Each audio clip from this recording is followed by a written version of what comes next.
Hey, Kirk Schlong again with Drifting for Life. We're here with Mr. Steve Torrence here.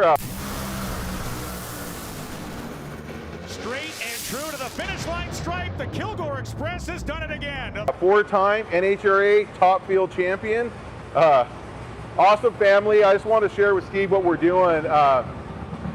See, this is a suicide awareness campaign, and we're just trying to reach the youth and just people in general about this whole topic of suicide. And it just, to me, it just, have you ever experienced it, or have you ever, what's your opinion on the whole? You know, honestly, I've never had any personal dealings with, specifically internally, with any type of suicide thoughts.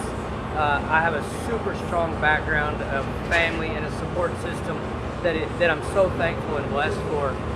But suicide has impacted my life with employees and friends and people that I know, and you know, it's such a tragedy that person thinks that there's no other solution. Right. There's no other way out. Right. And ultimately, it's a permanent solution for a permanent fix to a temporary problem. Right. And you know, it all goes back to just having someone to talk to, or having some support that you can lean on that shoulder and say, look, man, it is not going good for me. Right. A friend, a buddy, spirituality, something.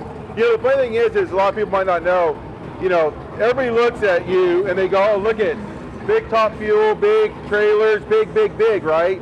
But you don't know this man survived cancer. He's been through an awful lot. And a lot of times people, the perception of what you have of people is not really what's going on inside their heart or their mind.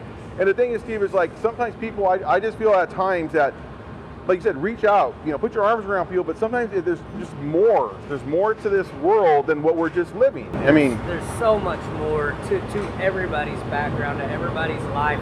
You don't know what's going on in that individual's life. And if you just go up and say, hey man, I'm headed to church today. Amen. You may make an impact or an influence on someone's life that stopped them from making that decision. Right. Or just showing some type of attention or love to that person to make them feel valued when they're at the bottom. Amen. When they're at the complete rock bottom. And you know, social media is one of the biggest problems, I think. I think it gives people a platform to speak their mind and speak their behalf, and that's great. But a lot of times the things that are said, the things that are posted, the things affect, especially young people, so much more impactfully than what you could ever imagine.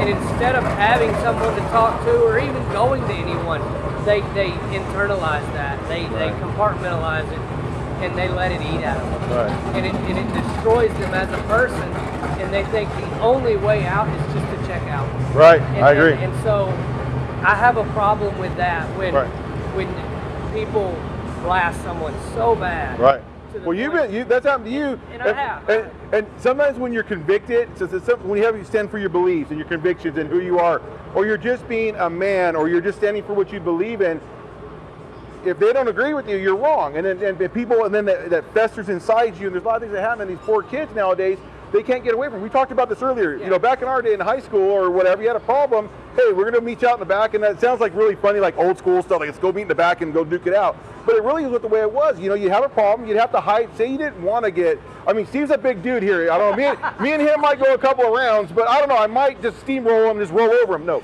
Point being, so we might. But he's going to have to come to me one day and stand up for himself.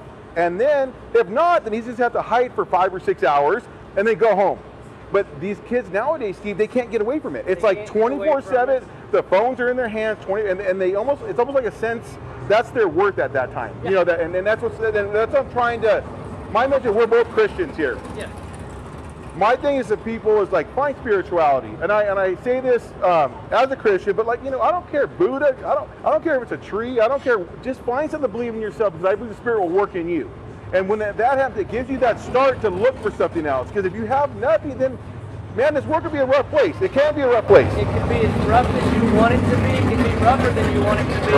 But it can only be as rough as you let it be. No, that's good. If you have someone, something, whether it's your Christian faith, whether it's your friends, your family, whatever it is, that you can just lean on. I mean, you know, you break your leg, you're down to one, but you got that crutch, and that's what it takes. That crutch for weeks to get you through. Amazing, and that's the best analogy I can come up with is the good Lord has blessed me so tremendously. My family, my race team, everything we've done. I have a little daughter. And I see so much stuff differently now than I did 10 months ago. But with that being said, you really just got to concentrate on you and know it's so difficult to do and so easy to say is know your own worth. Because no matter Believe what in yourself. anybody says about you, you're the only one that wakes up in these shoes every day. You're the only one that walks in them. And so when you go through that, whether it's something that happened to you at work, something that happened to you at home with your wife, your girlfriend, or your best friend, or whatever, it's only temporary. It's that's the thing. It's this whole, what we're just, like I said, trying to do is just so you guys know, there's people out there, you just got to reach out.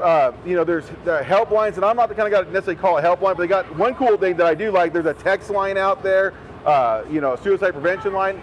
But here's the thing, just find somebody to call. Call a friend. If a friend sounds kind of funny, hey, grab a 6-pack of beer and go talk to them. Just be there for your friends, be there for each other, love each other.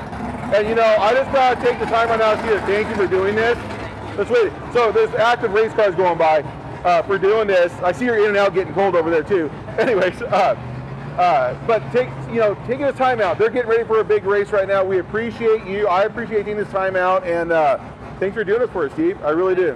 Thank you, sir. I appreciate it. And just never forget that no matter how bad things are, no matter what's going on, that's as bad as it can be. Because if you take your own life, there's no coming back from that. Absolutely nothing can bring you back from that, and there's never opportunity for things to get better. And you can be the person that saves somebody else. God, we're in school. When are you gonna go to school?